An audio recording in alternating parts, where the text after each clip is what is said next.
పశ్చిమ గోదావరి జిల్లా పెంటపాడు మండలం ముదునూరు సెంటర్ సమీపంలో స్టీరింగ్ ఊడి ఆర్టీసీ బస్సు బోల్తా పడింది. కండక్టర్ శాంతికి గాయాలు కావడంతో స్థానికులు ప్రభుత్వ ఆసుపత్రికి తరలించారు. ఆర్టీసీ బస్సు డ్రైవర్ స్టీరింగ్ వదిలేయడంతో ఈ ప్రమాదం జరిగినట్లుగా ప్రయాణికులు తెలిపారు. ప్రమాదం జరిగిన సమయంలో బస్సులో సుమారు 25 మంది ప్రయాణికులైతే ఉన్నారు.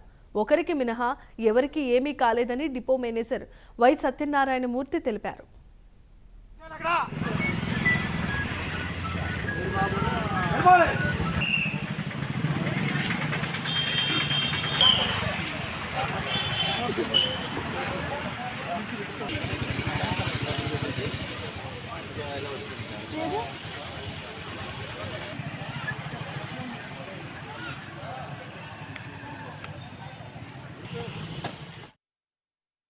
రోజు 6142 ఈ నెంబర్ గల బస్సు ఉదయం నుంచి తాడేపల్లిగూడెం భీమవరం రూట్ లో తిరుగుతోంది.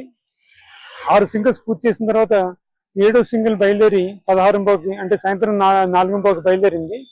సుమారుగా 4:40, 4:45 ఆ సమయంలో ఇక్కడ ముదునూరుపాడు దగ్గరికి వచ్చేసరికి డ్రైవర్ గారు స్టీరింగ్ పని చేయట్లేదు, ఆ కారణంగా ఈ బస్సు పక్కకు లాగేసిందని చెప్పేసి సమాచారం ఇవ్వడం జరిగింది.